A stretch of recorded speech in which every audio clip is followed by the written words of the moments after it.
Magandang umaga po sa inyong lahat. Ako nga po si Binibini Victor Galiang, ang iyong tagapanayam sa Kabanata 22 ay mga liwanag at kadiliman sa nobelang ginagawa ni Jose Rizal ay Noli Me Tangere. Ang pamagat nito ay mga kaliwanag at kadiliman. Simulan natin. Suriin ang mga talasalitaan, tauhan at tagpuan at buod nito sa pamamagitan ng tumingin sa telebisyon. Tara, basahin natin. If you have Noli Me Tangere book, please read on page 144 to 146 for your information. Talasalitaan. Karwahe, isang sasakyan na kahoy na hinahatak ng kabayo. Picnic, isang aktibidad kung saan kumakain ang mga tao sa labas, karaniwang sa park o isang tabing ilog. Panauwi ng pangatlo, bisita o isang tao na hindi regular na nanirahan sa isang lugar. Mga tauhan, si Padre Salve ay inimitahan din ni Ibarra sa picnic. Si Tiana Isabela ay tiyay ni Maria Clara at din of Love for Her Life ni Ibarra, or kasintahan niya, of course. Crisostomo Ibarra, kasintahan ni Maria Clara na kasama ng dalaga sa pagplano ng picnic. Boristo, inialat ko si Sisa, pero di ko makasa sa presentation na to. So, natin si Sisa. Si Sisa ay yung magrubhang anak na ina pala ng ina ni Basilio at si Crispin, of course. Mga tagpuan, sorry for the border is the technical error, guys. San Diego ay isang baluarte sa Intramuros, bahagi ng kolonya na nagkutas sa Espanyol ay nagpapaderang lungsod ng Maynila sa Pilipinas. Ang tagpuan ng kabanata ito ay sa bahay nila Maria Clara. Simula. Samantalang inaasam ng darating na kasiyahan, ang ilang na namimitas pala sa kapitan, ang iba ay sa tininting mayor, ang iba ay sa kabataan ay mayroon pang mga tao na ipinapatal sa lahat ang buong pangyayari. Pinag-uusapan ang pagdating ni Maria Clara na kasama ni Tia Isabel, kinatuwa nila yon sapagkat mahal nila ito at sabay sa pagangas sa kanyang kagandahan at ay umahanga rin naman ang mga tao sa mga pagbabago ni Padre Salvi. Sorry guys, I am I'm clearing my throat because galing ako sa paus kahapon, so don't mind them, don't mind them. Samantala ito ay pinag-usapan nila ni Maria Clara, of course. Ang explanation nito at sorry for background noise because may nagra-radyo sa likod. So wait for it, guys. Okay, sorry guys. Madalas ay nalilibang ito kung nagmimisa, hindi nang nakikipag-usap na madalas sa amin at halatang halata na lalo nang gayayayat at lalo nagiging manunungkutin. Sabi ng mga kumpisa ng mga babae. Nagkikita ang kusinera ang kanyang matuling pangyayayat at sumasama ang loob dahil sa hindi na halos tinitikman ang kanilang mga inahain. Pero ang mga lalong nagpapasulok ng mga bulong-bulungan ng tao ay pangyayari nakakakita sa kumbento na mahigit sa 2 ilaw kung gabi. Samantalang si Padre Salve ay nasa bahay, sa bahay ni Maria Clara. Ang mga bata ay naggagagukrus pero patuloy rin sa bubulong.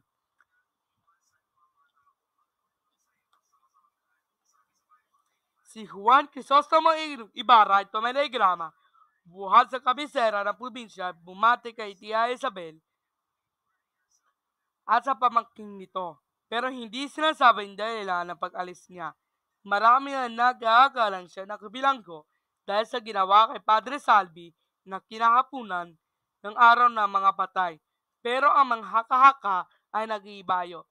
Nang makita siya ng hapon ng ikatlong araw na bumaba sa harapan ng kanilang bahay.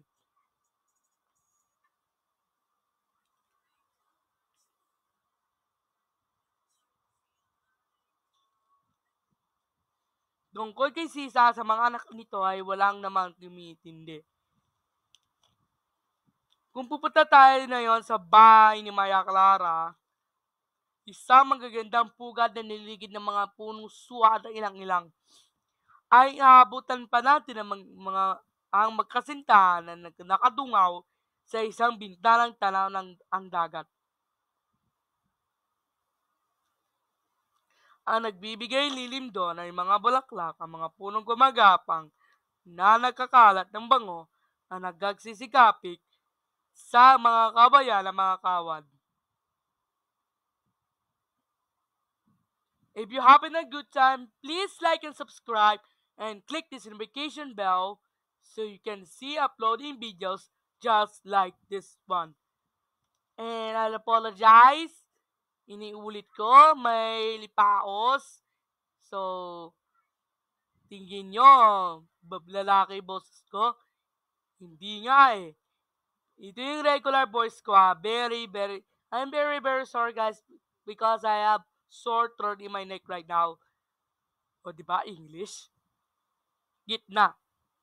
Ang sabi ni Ibarra kay Maria Clara, bukas, bago magbukang liwayway, masusunod ang gusto mo. Hihanda ko lahat na yung gabi para wag magkulang ng anuman. Kung gayo'y susulat ako mga kaibigan para pumunta rito. Gawan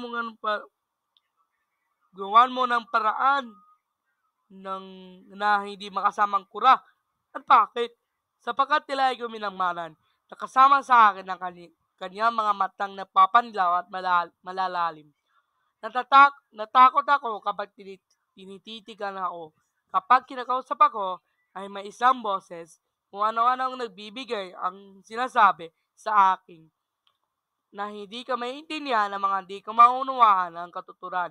Minsan tinanong ako kung di ko raw ba napapaginipan ang mga sulat ng aking ina. Tingin ko'y nasisira ng ulo.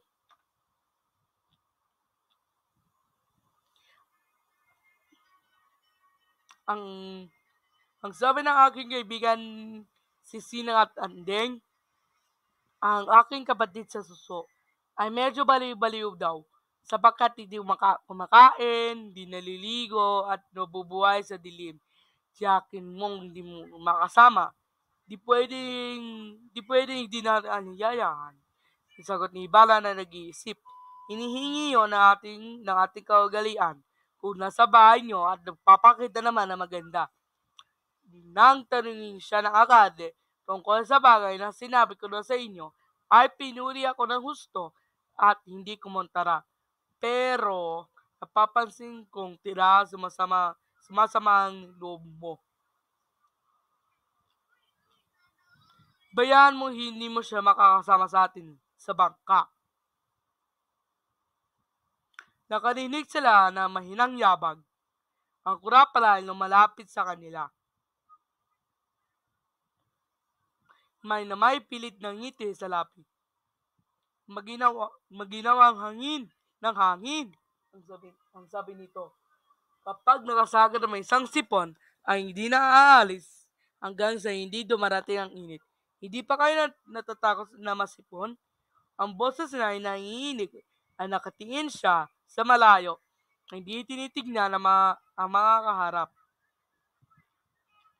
Hindi po, hinakali naming maganda ang gabi at ang hangin ay masarap, ang sagot ni Ibarra. Sa mga buwan nito ay maroon kaming otono at primavera. Nakakalagas ang ilang dahon pero umuusbong namang walang hinto ay ng mga bulaklak. Si Padre Salvi ay nagbuntong hininga. Wakas, si Padre Salvi ay numiti. Nag-usap sila tungkol sa mga walang halagang bagay tungkol sa panahon, sa bayan at sa pista.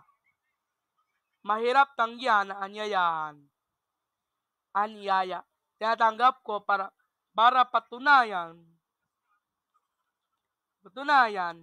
wala akong tinatagong galit sa inyo.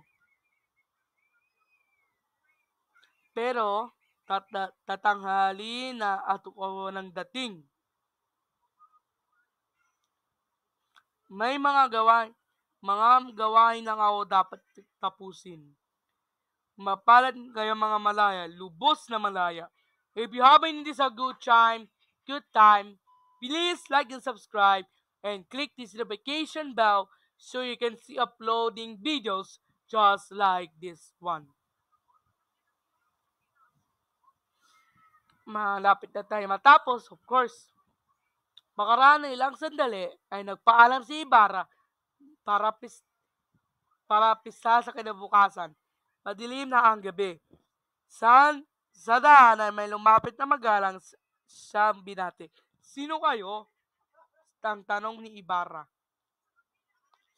Di po ninyo ako kilala, Ginoo. Ang sagot na hindi kilalang harap. Dalawang araw ko kayong hinintay. At bakit? At dahil walang maawa sa akin kung saan ako pupunta. Ako raw isang tulisan, Ginoo. Nawala ang mga anak ko lalaki, nagsawa kayo na sira ng isip, alang sabi ng lahat ay tama ng daw nagiging ganito ang kapalaran ko. Minasdan ni Ibarra ang kausap, biglang nagtanong, ano gusto ninyong mangyari? Hingan po kayo ng awa para sa aking asawa at mga anak. Di maaning tumigil ako. Ang sagot ni Ibarra, kung gusto ninyong sumunod sa akin sa paglalakad, ay may kukwento ninyo sa akin ang mga nangyayari. Ang lalaki nagpasalamat. At agad silang kinain ng madilim ng lansangan na may kakaunting ilaw. Isyong panlipunan, kainaan ng mga kaibabayan, katawalian sa pamahalaan. And I will explain to you before I'm going to post this. Sorry for the long post. Isyong panlipunan, kainaan ng mga kaibabayan, katawalian sa pamahalaan. Aral. Sa kabanatang ito, pinakita ang pagkakaiba ng liwanag ang dilim sa ating lipunan. Ang liwanag ay kumakatawan sa pagmamahal na Maya Clara at Ibarra. Habang ang dilim ay kumakatawan sa pagkaramdaman ng inggit at malisya ni Padre Salvi. Ang pagkakaiba sa kanilang mga intensyon ay isa nais parating mga akda. Pinapakita din ng hindi lahat ng taong nasa posisyon ay may magagandang intensyon sa kanilang kapwa. Thank you for so much, and according to Proverbs 22:6, train up a child in the way he should go, and we so he will depart from it. Maraming salamat po sa inyo lahat. Ako nga po si Binibining Victor Calea. Ito po ang Kabanata 22 o 22, Maliwanag at Kadiliman. If you have a good time, please like and subscribe and hit this notification bell so you can see uploading videos just like this one. Okay, I hope you guys thank you so much for watching. Shalom!